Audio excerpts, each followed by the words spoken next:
बिस्मिल्लाहिर्रहमानिर्रहीम। अस्सलाम वालेकुम जी। मैं हूं आपका होस्ट चौधरी इरफान और अपने ऑफिशियल यूट्यूब पे आपको वेलकम कहता हूं जी।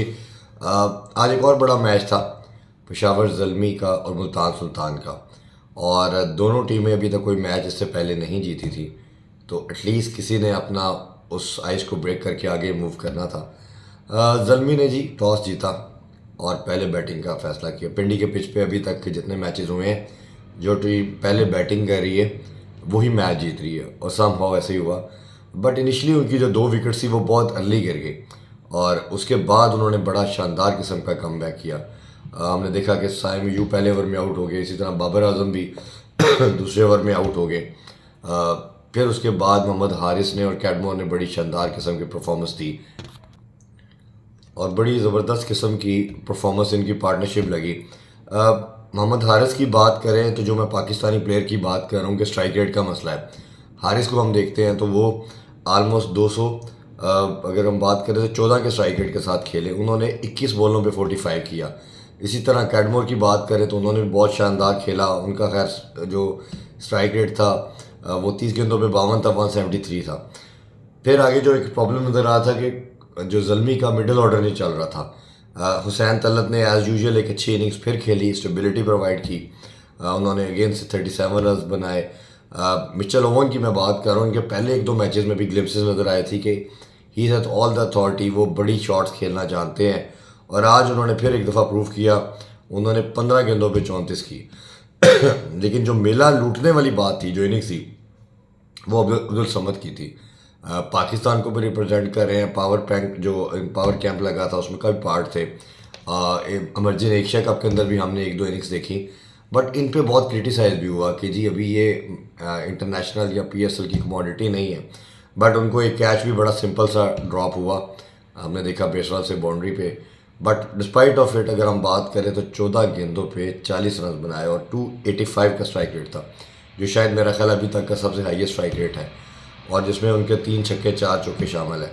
उसकी वजह से अफेयर काफ़ी हद तक पहली इनिंग्स में मोमेंटम जो था, और जो इनिंग्स का मोमेंटम है वो आगे उनके हाथ से अवे ले गए थे, और 227 का गाइंटिक टोटल उन्होंने बनाया। ओबियसली बॉलिंग के अंदर हम ज़रूर बात करेंगे कि विली ने ऊपर से आउट किए, मिडिल ओवर में कोई मसला नहीं रहा। ब्रेसवेल ने शुरू में अच्छी बॉलिंग की, बट एंड में उन्हें अच्छा हुआ। असल प्रॉब्लम जो मुल्तान सुल्तान को आया इस इनिंग्स के अंदर, जो बहुत ज़्यादा रन्स बन गए, जो मिडिल ओवर की मैं बात करता हूँ, ओडीआई के अंदर भी और टी20 के अंदर, जो टीमें मिडिल ओवर में आउट करती हैं वो सरवाइव करती हैं, वो मोमेंटम को बनने नहीं देती। और आज जो इनका सबसे बड़ा प्रॉब्लम का पार्ट रहा, वो जो इंजरी के बाद जो वापस आ रहे थे आकिब जावेद, उन्होंने 3 ओवरों में 52 रन दिए। फर्स्ट चेंज के तौर पे आए थे, जो लगता था कि शायद इनका सबसे बेस्ट बॉलर है। और दूसरा स्पिनर में जो बेस्ट बॉलर है, लास्ट बीएसएल के highest wicket taker Usama Mir, उन्होंने 4 ओवरों में 51 रन खाए। तो असल में जहाँ पे इनिंग्स को स्क्वीज़ करना था, जो दो ऊपर से बाबर और साइम आउट हो चुके थे, उसको लूटने की बजाय, क्योंकि ऑलमोस्ट 3 रन पे 5 रन पे 2 विकेटें गिर चुकी थी, तो उसको स्क्वीज़ करने की बजाय इतनी बड़ी पार्टनरशिप के बाद और एंड में हिटिंग के बाद इन दोनों ने बहुत रन दिए। इसी तरह उबैद शाह और इनके भाई हुनैन शाह भी हम देख रहे हैं, दोनों बहुत रन देते हैं। इन्होंने भी आज 4 ओवर में 40 रन दिए, बट ही टुक 2 विकेट्स। और इफ्तिखार अहमद ने ही जस्ट हैड 1 ओवर और उसमें उन्होंने 5 रन दे के खिलाड़ी को आउट किया। तो ओवरऑल वेरी डिसबल परफॉर्मेंस, बड़ी डिसअपॉइंटेड परफॉर्मेंस। बट फिर भी ज़ल्मी की के बाद जब ये बैटिंग करने आए तो लगता था कि अगर पार्टनरशिप लगती है तो बैटिंग स्ट्रेंथ है, कुछ डिफरेंट कर सकते हैं। चलें, जीतेंगे नहीं तो क्लोज कोई 190 200 या से अबव जीतने की कोशिश करेंगे। एक तगड़ा मुकाबला एक्सपेक्टेड था। बट अब जो टॉप 3 की बात करें तो रिजवान 15 बना के आउट हो गए। होप को चांस भी मिला, एक कैच था जिसमें थर्ड मैन का फील्डर और कीपर हारिस दौड़ते गए, वो मिसअंडरस्टैंडिंग कह लें, मिस कैलकुलेशन की वजह से कह लें, एक दूसरे को कॉल नहीं किया, कैच ड्रॉप कर दिया, और खैर वो बड़ा इम्पैक्ट क्रिएट नहीं कर सके, 20 बना के आउट हो गए। उस्मान खान साहब, जिनको पाकिस्तान टीम में भी सैर कराई जाती है, इधर इनको हम बात करें कि इनको ओपनर आना चाहिए। चले 3 भी सम हाँ ओपनर ही बन देता है, क्योंकि कोई ना कोई जल्दी आउट हो जाता है। He played better innings. 22 पे इन्होंने 44 किया, 200 का स्ट्राइक रेट था, 3 छक्के भी लगाए, 4 चौके। बट कहीं भी आपको प्लेयर देखे, परफॉर्मेंस तो मैटर करती है, साथ दिखने में भी आपको थोड़ा खूबसूरत दिखना चाहिए। स्टैटिक पॉइंट है, जैसे कोई छक्का लगा रहा है, कोई चौका लगा रहा है, तो वो ओरिजिनल लगना चाहिए। इनकी हिटिंग का एक ही स्टाइल है कि लेफ़्ट लेग को बाहर करते हैं और क्रॉस लेग लेके और एक तरह का ज़ोर से मिड विकेट पे हिट मारते हैं। कवर की तरफ भी इस तरह ही मारते हैं कि बैक फुट पे जाते हैं और ज़ोर से कवर की तरफ मारते हैं। दो शॉट्स के ऊपर आप इंटरनेशनल क्रिकेट या इवन PSL की तरह बड़े लेवल की क्रिकेट नहीं खेल सकते। तो वो हम देखते हैं कि जब वो खेल भी रहे होते हैं तो आपको लगता है कहीं ना कहीं ये विकेट थ्रो कर देंगे, और वही अभी 3 मैचेस में भी हमें नज़र आया। और उसके बाद तो फिर मोहम्मद जो बात करें तो अली रज़ा का शो था यंगस्टर का। क्या खूबसूरत उस बच्चे ने बॉलिंग की, किसी को भी नहीं चलने दिया, सारे को। इवन जो आने वाले 7 बैटर थे उसमें से एक डबल फिगर में मिल ही गया, बाकी तो डबल फिगर में भी नहीं जा सके।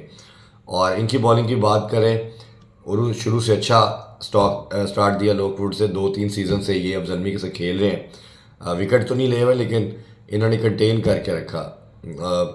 राजीव जोसेफ बड़े रन्स देते हैं बट आज भी उन्होंने रन्स दिए, विकेट तो नहीं ले पाई ये भी। बट साइम अयूब ने जो पहली रिजवान की विकेट ली थी, मेरा ख्याल है उसी ने ही गेम को शिफ्ट किया। उन्होंने खैर एक ओवर ही किया, बाबर ने उनसे एक ओवर ही करवाया। मुझे लगता है कि जो टीम पाकिस्तान को रिप्रेजेंट करते हैं उनको ज़्यादा से ज़्यादा बॉलिंग करवानी चाहिए। असल जो इम्पैक्ट क्रिएट किया जो शुरू में आके, वो आरिफ यकूब था। आरिफ यकूब ने भी, जब हम देखा कि शुरू में ही उन्होंने आते साथ पहले ओवर में विकेट ली, दूसरे में भी ली, और 4 ओवरों में सिर्फ 20 रन दिए और 3 खिलाड़ी आउट किए। अगर उनको इंटरनेशनल क्रिकेट खेलनी है, अपने कैरियर को प्रलोंग करना है, हमें नज़र आता है उनका ब्रेक बड़ा अच्छा होता है, गूगली भी है उनके पास, बॉल का कंट्रोल भी है। लेग ब्रेक बॉलर का, रिस्ट स्पिनर का सबसे बड़ा प्रॉब्लम होता है कि वो लाइन लेंथ का मसला आता है। जैसे मैं उसामा मीर की बात कर रहा था, आज उनका जो नॉर्मली उनके सही नहीं एसोसिएट करते कि बहुत शॉर्ट ऑफ लेंथ बॉलिंग करते हैं, जिससे हिटिंग बहुत आसान होती रही है। और जैसे मिचेल ने 3 छक्के लगाए, उन्होंने मिचेल ओवर ने उनको, और उसके अलावा भी उस्मान जो भी उन बैटर आता था वो उनको मारता रहा। तो ये इस पे काम करने की ज़रूरत है। और प्लस अगर आरिफ यकूब समझते हैं कि मैं इतना अच्छी कमोडिटी हूँ और मैंने PSL से जर्नी को आगे पाकिस्तान के लिए लेके जाना है, तो उनको डेफिनेटली अपनी फ़िटनेस पे काम करना पड़ेगा, अपनी फील्डिंग को इम्प्रूव करना पड़ेगा। हमें लगता है कि अभी उसमें बहुत इम्प्रूवमेंट की ज़रूरत है क्योंकि इंटरनेशनल लेवल पे आप अपने आप को हाइड नहीं कर सकते, एक्सपोज नहीं कर सकते। जो मैंने पहले बात की कि जो मेला लूटा, जिस तरह बैटिंग में अब्दुल समद ने 14 गेंदों पे 40 किया, बॉलिंग के अंदर जो अली रज़ा बच्चा है, और जो मुझे फॉलो करते हैं, मेरे शो को सुनते हैं या मेरे यूट्यूब पे मुझे सुनते हैं, मैं हमेशा कहता रहा हूँ कि जब ये हमारे 5 पेसर मुसलसल नाकाम हो रहे थे, इस बच्चे को टीम में डालना चाहिए। इवन दो ये लास्ट 2 मैचेस में रन्स भी देता रहा, बट इसकी बॉडी लैंग्वेज बड़ी कॉन्फिडेंट थी। और बाबर ने पोस्ट मैच में कहा भी कि बड़ा कॉन्फिडेंट है, ये हमेशा कहता था मैं कुछ करूँगा। आज 4 ओवरों में 4 आउट कर दिए उन्होंने और 21 रन दिए, जस्ट 21 रन। और एक टाइम था कि 1.4 ओवर में शायद ये 3 आउट कर चुके थे और 7 रन दिए हुए थे इन्होंने। तो समहाउ उन्होंने 1.5 ओवर के अंदर ही मैच को बिल्कुल फिनिश कर दिया था। और फिर इस तरह मिचेल ओवन ने भी आज 1 ओवर में 2 रन दिए, 2 आउट किए, 5 बॉल्स ही की उन्होंने। तो ओवरऑल पूरी कॉम्पैक्ट और कंप्लीट परफॉर्मेंस पेशावर ज़ल्मी के लिए। और मेरा ख्याल है ये बाबर आजम के फ्यूचर एज ए कैप्टन की बात कर रहा हूँ, उसके लिए बहुत ज़रूरी था।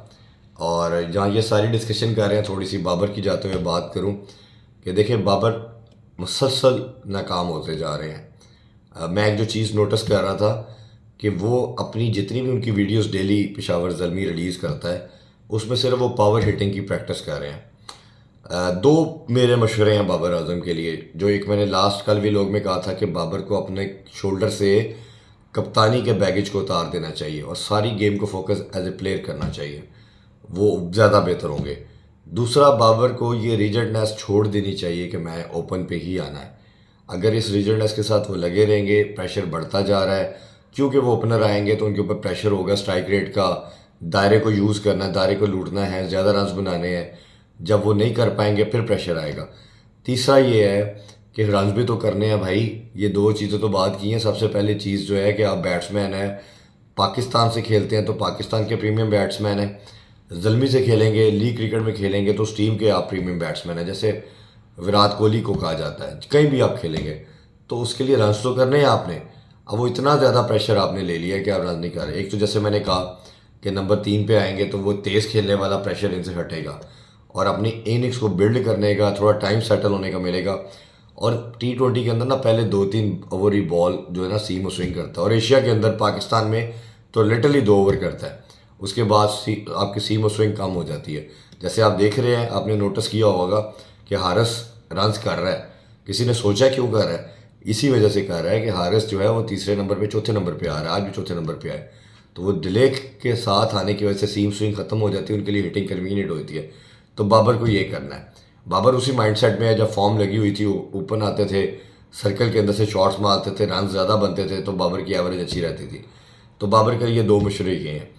तीसरा मशवरा ये है कि बाबर अगर आज साइम अयूब बनना चाह रहे हैं, फ़खर जमान बनना चाह रहे हैं 30 साल की एज के बाद, तो नहीं बन सकते। बाबर को एक चीज़ बैटिंग के अंदर करना, जो उनका कन्वेंशनल स्टाइल है करते जाए, उसके अंदर जो सिंगल डबल वाला एलिमेंट है उसको ऐड कर लें एकदम से। वो अगर वो समझते हैं कि मैं साइम अयूब बन जाऊँगा, वो ग्रिस गेल की तरह मारना शुरू कर दूंगा, तो नहीं हो रहा। जो मुझे उनका माइंड सेट, जो उनकी अप्रोच नज़र आ रही है डेली प्रैक्टिस के अंदर भी, नॉर्मल जब वीडियोज़ आती थी, उनको मैं 10 साल से फॉलो कर रहा हूँ, वो क्रिकेटिंग शॉट खेलते थे। अब जो वो शॉट्स हम देखते हैं वो पावर हिटिंग की शॉट्स देख रहे हैं। नॉर्मल उनकी मैंने कोई वीडियो नहीं देखी, मैंने रिपोर्टर से भी इसको वेरीफाई करने की कोशिश की है। तो लाहौर में भी जब कैंप लगा था, उसमें भी मुझे बताया गया कि ये पावर हिटिंग की ट्राई कर रहे हैं। ज़ल्मी का भी जो कैंप अभी लगा हुआ है इस्लामाबाद में, वो जितनी वीडियोस भी आई हैं वो पावर हिटिंग की हैं। इसका मतलब है कि उनके ऊपर ये कप्तानी के प्रेशर के साथ ये भी है, मैंने तेज़ खेलना है, क्योंकि वो T20 क्रिकेट से ड्रॉप हो चुके हैं। तो T20 क्रिकेट में वापस आने के लिए वो एडिशनल चीज़ें कर रहे हैं, एक्स्ट्रा जोर लगा रहे हैं, एक्स्ट्रा माइल जाने की कोशिश कर रहे हैं, जिसकी वजह से वो अपनी बेसिक क्रिकेट से हट रहे हैं। तो ये मेरा ख्याल है कि बाबर को इसको करना पड़ेगा। नॉर्मल क्रिकेट खेले, उसमें थोड़ी सी इम्प्रोवाइजेशन ले आए, थोड़ा सा डॉट बॉलें खेलना कम कर दे, तो अगर उसका स्ट्राइक रेट 1.25 है तो 1.50 पे वैसे ही आ जाएगा, कुछ डिफरेंट किए बगैर। और अगर वो थोड़ा सेटल्ड विकेट पे होता है तो फिर वो मैं हमेशा कहता हूँ कि वो एक ऐसा प्लेयर है कि जो एंड में बड़ी हिट्स भी मार सकता है, जो शायद रिजवान नहीं लगा सकते, कि उनके पास जो है ग्राउंडेड शॉट्स और वो चौके मारने की एबिलिटी नहीं है। बाबर के पास ये है। रिजवान जो है तो ठक्का लगाते हैं या छक्का मारते हैं, सर्कल के अंदर भी जो चौके छक्के लगाते हैं वो दायरे के ऊपर से खेलते हैं। तो ये बाबर के पास एक एबिलिटी है। और रिजवान जो है वो सिर्फ वन डायमेंशनल लेग साइड पे एक पुल कह लें, हुक कह लें, स्वीप कह लें, वो मारते हैं। वो एक तरह की शॉट है जिसके 3 आप डिफरेंट वेरिएंट कह सकते हैं, 3 डिफरेंट टाइप्स हैं। बट बाबर जो है वो 360 प्लेयर हर तरफ खेलता है, सिवाय एक शॉट के जो स्पिनर के ऊपर स्वीप मारते हैं वो नहीं मारता। तो ये एक टेक्निकल कुछ चीज़ें थी जो मैंने बताने की कोशिश की। तो बाबर को ये करना पड़ेगा अगर उसने अपनी क्रिकेट की फॉर्म को वापस लेना है। मैं ओबियसली उस तरह बड़ा क्रिकेटर नहीं हूँ, बट जितनी मैंने cricket as a student of cricket legends को खेलते देखा है, जितनी मैंने उनसे बात की है, जितना मैंने देखा है, उस बेस के ऊपर एनालिसिस कर रहा हूँ। आई एम श्योर पाकिस्तान का one of the biggest player है बाबर आजम, बट ये जो मैंने अपना एनालिसिस पेश किया, ये अपने क्रिकेटिंग नॉलेज की बेस के ऊपर पेश किया। खेलना तो प्लेयर ने है, ये जो एक व्यू है वो अपना दे रहा हूँ। तो hopefully rationalism make good sense.